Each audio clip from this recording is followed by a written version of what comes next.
안녕하십니까. 아이작 전기연구소입니다.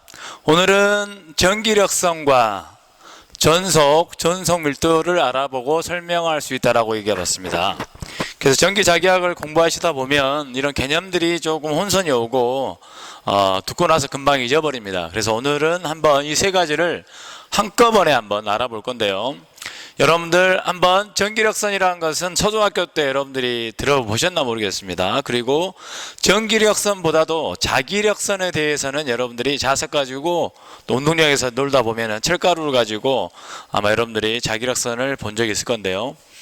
전기력선은 자기력선처럼 눈으로 확인하기 힘들기 때문에 공부하기도 조금 난해하기도 합니다. 그러나 우리가 자격증을 준비하는 입장에서는 특별하게 오늘 수업이 끝나게 되면 여러분들이 이해할 수 있을 건데요. 일단 전기력선, 전속, 전속밀도 다 그놈이 그놈입니다. 보시겠습니다. 전기력선은 N으로 표현을 합니다. 그래서 개수로 말하고, 그 다음에 전속은 이거 푸사이라고 있는데요. 전속 이렇게 그리죠. 푸사이, 그 다음에 전속밀도는 D로 표현합니다. 그래서 이 세 가지가 조합이 돼가지고 우리가 이제 전기자기학을 공부하게 되는데, 일단 여러분들이 기억할 때 이제 가장 전기자기학에서 중요시하는 공식 중에 하나입니다. 그래서 전속밀도는 진공중의 유전율 곱하기 전기의 크기다 이건데, 여러분들이 D하고 E가 뭔지에 대해서, E는 이미 배웠습니다. 여러분들이 쿨롱의 법칙을 통해서 전기장의 세계 또는 전기의 세계, 색이 이렇게 얘기를 했는데, 오늘은 이제 전속밀도라는 개념을 배우고 나면 결국은 이 식이 어떻게 나오는지 알 수 있어요. 그래서 여러분들이 공부하시기 전에 먼저 암기라고 하시면 좋습니다. 항상 암기하라고 하면 여러분들이 꼭 좀 공부 방법이 틀렸다라고 생각할 수 있는데, 암기를 먼저 해보십시오. D는 이꼬르 입실론 곱하기 E. 그럼 전속은 전기하고 똑같은데 뭐가 들어가요? 진공중의 유전율이 들어간다. 물론 유전율 하면 이제 재료를 빼면 되겠죠. 그리고 가우스 법칙이라는 얘기를 수없이 듣습니다. 전기자기학을 공부하다 보면. 그래서 가우스란 사람이 총 전하량을 찾아냈는데 어떠한 폐 공면을 통과하는 전속이라는 개념을 통해 가서 그 폐 공면 내부의 총 전하량은 같다라고 해서 적분 공식을 가지고 설명을 해놨어요. 그래서 전속은 폐 공면을 통해서 전속이 나왔을 때 면적, 폐 공면 내 총 전하량과 같다라는 게 이제 가우스 법칙인데 적분형이죠. 그래서 Q는 이꼬르 전속 밀도 ds, 전하분포를 알고 있을 때 이제 구하는 공식이고, 여러분들이 이제 공부하실 때 중요한 거는 Q를 구하는데 전기를 적분할 때 입실론이 있느냐, 입실론이 여기 있느냐. 그래서 D로 했을 때는, 전속으로 했을 때는 바로 Q가 되는 거고, 전기장으로 전기의 세기를 적분하게 되면은 입실론이 붙는다는 것을 여러분들이 이제 공부를 하시고 나면 나중에 다 알게 되실 겁니다. 그래서 오늘 내용 정리를 좀 하시고 여러분들이 다시 전속밀도와 전기의 관계, 그리고 가우스 법칙을 공부를 하시게 되면 조금 더 이해가 빠를 겁니다. 그래서 오늘 문제 2개도 나오는데 여러분들이 꼭 한번 끝까지 보시기 바랍니다. 그리고 전속밀도라는 개념은 말 그대로 밀도기 때문에 면적분의, 우리가 전속의 단위가 쿨롱으로 씁니다. 그래서 면적분의 C를 쓸 수가 있습니다. 그럼 전기력선 모양을 어떤 모양 나타낼까요? 자, 이런 그림들을 많이 볼 수 있습니다. 그런데 이것은 패러데이라는 사람이 전기장을 시각하기 위해서 전기력선을 제안했다고 합니다. 그래서 전하는 우리 눈에 보이지도 않는 아주 작은 거지만 플러스 전하와 마이너스 전하가 있었을 때 양전하, 플러스 전하는 전기력선이 나오는 방향이고 음전하는 들어가는 방향이다. 그래서 마치 이제 우리가 자기장을 배우고 나면은 자기력선에서 N극과 S극이 있는 것처럼 플러스와 마이너스로 표현하는 거고, 다른 종류끼리는 잡아당기고 같은 종류끼리는 밀어낸다는 게 자기력선의 성질과도 동일한 부분도 있습니다. 그래서 전기력선은 영어로 하면 Line of Electric Force라고 얘기합니다. 그래서 전기, 기운기, 그 다음에 이 선자가 줄선이다. 그래서 전기의 힘을 나타내는 선이다. 그래서 이러한 정의들을 많이 하고 있는데 이 사람은 누굴까요? 마이클 패러데이라는 사람이고 영국의 물리학자이자 화학자이다. 그래서 전자유도 법칙, 전기력선을 고안하고 반자성체를 최초로 발견한 사람이다. 그래서 한번 읽어보면 지루하지만 그래서 여러분들 읽어보겠습니다. 두 전하 사이에 작용하는 전기력 벡터를 이어 선으로 표현한 것이다. 전개와 방향을 시각적으로 전개의 세기와 방향을 시각적으로 한눈으로 알 수 있게 나타낸 것이고 전개의 방향이 곧 전기력선의 방향이다. 그리고 전기력선의 존재를 형상화하여 쉽게 이해할 수 있도록 사용한다. 쉽게 이렇게 되어 있죠. 쉽게. 그리고 전기력선은 패러데이가 전기장을 시각하기 위해 제안을 했다.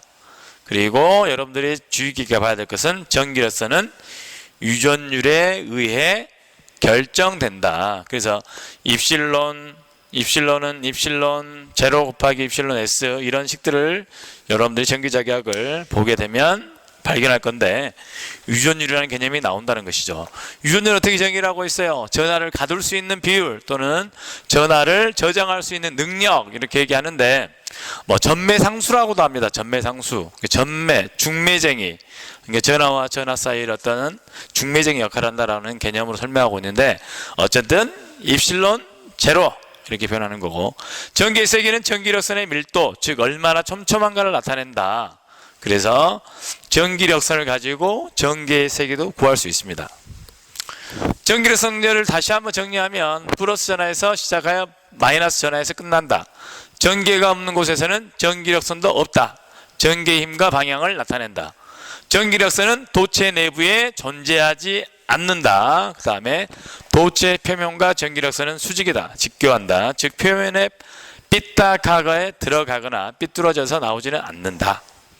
그리고 이제 자격증 시험에 나오는 것들이 이제 이런 것들이죠. 전기력선 방향은 전기의 방향과 일치하고 제일 중요한 거 전기력선의 밀도는 전기의 세기와 같다. 그리고 전하가 없는 곳에서는 전기력선의 발생 소멸이 없다. 전기력선은 그 자신만으로 폐곡선이 되는 일이 없다. 전기력선은 등전이면과 수직이다. 전기력선은 전위가 높은 곳에서 낮은 곳으로 향한다. 전기력선은 서로 교차하지 않는다. 그래서 쿨롱의 법칙에서는 E는 이꼬르 4파 입시는 제곱은 R 제곱분의 Q 이렇게 표현하는데 전기의 세기에서 정의가 나와 있죠. 전기력선의 밀도가 전기의 세기다. 전기력선의 밀도 면적분의 N을 쓰게 되면 이 전기력선의 개수는 입실론 제로분의 Q이기 때문에 S분의 결국은 이게 9 내부라고 가정하게 되면 4파 입실론 R 제곱분의 Q다. 그래서 전기의 쿨롱의 법칙에서 구한 거나 결국은 전기력선의 정의를 통해서 성질을 통해서 공식을 찾아낸 거나 같다는 것이죠. 그래서 한번 유심 있게 한번 관심 있게 봐주시기 바랍니다. 그럼 전기력선의 개수는 어떻게 되냐? 전기력선은 전하량이 클수록 촘촘하게, 전하량이 작을수록 듬성듬성 표현한다. 그래서 여러분들이 기억해야 될 것이 전기력선의 총수, 전기력선의 개수 N은 어떻게 되느냐? 입실론분의 Q다. 그래서 진공중이면 입실론 S가 빠지는 거죠. 잘못 써졌죠 이거. 입실론 S 곱하기 입실론 제로니까 빠지니까 진공이 되는 거죠. 진공 또는 공기 중에서 플러스 1쿨롱의 전하에서 나오는 전기력선의 수는 입실론 제로가 8.85 곱하기 10-12승 페라퍼미터라고 이제 얘기하죠. 그래서 이걸 역수 취하게 되면 약 1100억 개가 된답니다. 그래서 엄청난 숫자죠. 그리고 전기력선의 수는 제일 중요한 말 매질에 따라 달라진다. 그러니까 뭐예요? 이 매질 비유전율과 진공 유전율이 포함되어 있었을 때 매질에 따라 달라진다. 그래서 달라지지 않게 하기 위해서 우리가 D라는 전속 밀도, 전속이란 건 뭐야? 푸사이로 쓰지만 전속 밀도라는 개념이 필요한 것이죠.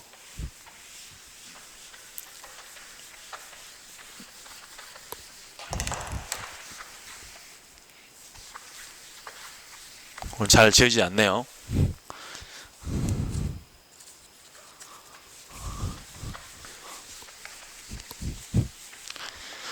자, 그러면 전속, 영어로 하면은 일렉트릭 플럭스라는 개념이 나오는데 전속 속자는 묶을 속자고요. 흐른다. 전기력선의 집합이다. 전속은 전기력선의 집합이다. 단위 면적을 직각으로 관통하는 전기력선의 수를 전속 밀도라 그런다. 그래서 순수 우리말로 말하면 묶음이라는 표현을 합니다. 묶음. 전기력선은 여러 개의 묶음을 하나의 전속으로 정의하고 있다. 전기력선 묶음, 전기 상태를 나타내는 가상의 선이다. 매질에 상관없이 전기력선의 수가 변하지 않는 선의 개념이다. 그래서 제일 중요한 말을 보면은 매질에 관계없이 1쿨롱의 전하에서 한 개의 선이 나오는 것으로 정의하며 전속선의 개수는 N의 쿨롱이다. 그래서 전속의 단위는 쿨롱이 되겠습니다. 그리고 이걸 읽을 때 푸사이라고 읽는다는 얘기죠. 그래서 전속이라는 얘기를 했고요. 이제 끝으로 전속 밀도를 보겠습니다. 밀도 보기 전에 개수를 한번 계산해 볼까요? Q의 전하에서 나오는 전기력선의 개수와 전속선의 개수는 어떻게 되냐? 전기력선에서는 뭐가 들어가고요? 유전율이 들어가고 여기 S 들어가야 됩니다. 전속수에서는 입실론 유전율이 빠지기 때문에 얘는 N이 Q가 되는 겁니다. 그래서 공기나 진공 중에서는 비유전율이 빠지니까 진공 중의 유전율의 Q가 되는 거고, 전속선에서는 N이 Q다. 그래서 매질에 상관없이, 즉 공기나 진공에서도 유전체에서도 동일하다. 왜요? 유전율이라는 게 제외되기 때문이죠. 그럼 전기력선과 전속을 비교하면 공통점은 눈에 보이지 않는 전기력선을 나타내기 위해 가상의 선이고, 전속의 특징과 전기력선 특징은 어느 정도 일치합니다. 차이점은 우리가 전기력선과 전속은 전기력선 총수는 입실론분의 Q가 되는 거고, 전속은 N이 Q가 된다. 그리고 매질에 영향을 받는다, 매질에 영향을 받지 않는다. 전속 밀도, D로 표현한다겠죠. Electric Flux Density, 밀도라는 뜻이죠. 전속 밀도. 그래서 전속과 직각 방향의 표면을 통과하는 전속수를 표면의 면적으로 나눈 것이다. 그래서 여러분들이 인구 밀도처럼 쿨롱 퍼 미터의 제곱이다. 그 전속 D는 전개 E를 발생시키는 전하에 더 직접적인 방식으로 정의를 하고 있다. 그래서 처음에 얘기했던 것처럼 전속 밀도는 면적분의 N이 돼서 4파이 아래 제곱분의 Q가 되는 거고, 전개의 세기의 정의로 하면 똑같이 S분의 N인데 이 N이 뭐예요? 입실론 제로분의 Q가 되기 때문에 어떻게 된 거예요? 여기에는 유전율 개념이 들어간다는 것이죠. 그래서 결론은 뭐예요? 여러분들이 전속 밀도와 전개의 관계에서 D는 입실론 제로 곱하기 2라는 식을 반드시 암기를 해야 되겠습니다. 아시겠죠? 네. 문제입니다. 전기력선 성질에 대한 설명을 옳지 않는 것은 쭉 한번 읽어보십시오. 전기력선 도체 표면에 수직으로 출입한다. 도체 내부에는 전기력선이 다수 존재한다. 단위 전하에서는 진공 중에서 입실론 제로분의 1 개의 전기력선이 출입한다. 전기력선은 전개가 0이 아닌 곳에서는 등전이면과 직교한다. 답은 뭐예요? 도체 내부에는 존재하지 않죠. 답은 2번이 되겠습니다. 그리고 이 문제도 한번 꼼꼼히 한번 보실 필요가 있어요. 공기 중에 점전하 Q가 6 곱하기 10의 마이너스 5쿨롱을 놓았을 때 거리는 2.8m 떨어진 곳에 전속 밀도, 전개의 세기, 전속 선수를 구하여라. 그래서 단위를 보시게 되면 전속 밀도는 쿨롱 퍼 미터의 제곱, 전개의 세기는 볼트 퍼 미터, 전속수는 쿨롱이 되겠죠. 그래서 공식을 쓰게 되면 S분의 Q, 4파이 아래 제곱분의 Q, 그죠? 점전하기 때문에. 그래서 공식을 쓰게 되면 계산식에서 6 곱하기 1 곱하기 10의 마이너스 7승이 나오는 거고요. 전개의 세기를 구하는 방법에 몇 가지가 있어요. 두 가지 방법이 있죠. 쿨롱의 법칙에 의해서 바로 구한다면 4파이 입실론 제곱 R 제곱분의 Q에서 4파이 입실론 제곱분의 Q가 1이 9 곱하기 10의 9승이니까 R 제곱분의 Q. 그래서 9 곱하기 10의 9승 2.8의 제곱 곱하기 9의 마이너스 5승 하게 되면 약 6.9 곱하기 10의 4승이 되죠. 그러나 D는 입실론 제로 곱하기 2로부터 푼다면 2는 어떻게 되는 거예요? 역수치하니까 유전율로 나눠주게 되면 되죠. 그래서 이미 전속밀도를 구했다면 입실론으로 나눠주게 되면 약 똑같이 어떻게 돼요? 6.9 곱하기 10의 4승이 나오는 거고, 전속수나 전화된 것 같다 그랬죠? 그러니까 뭐예요? 푸사인은 Q다. 그래서 나왔던 6 곱하기 10의 마이너스 5 쿨롱이 결국은 전속수가 되겠습니다. 자, 제가 좀 말이 좀 빨랐는데요. 여러분들은 천천히 한번 생각해 보시면서 한번 영상을 보시면 좋을 것 같습니다. 감사합니다.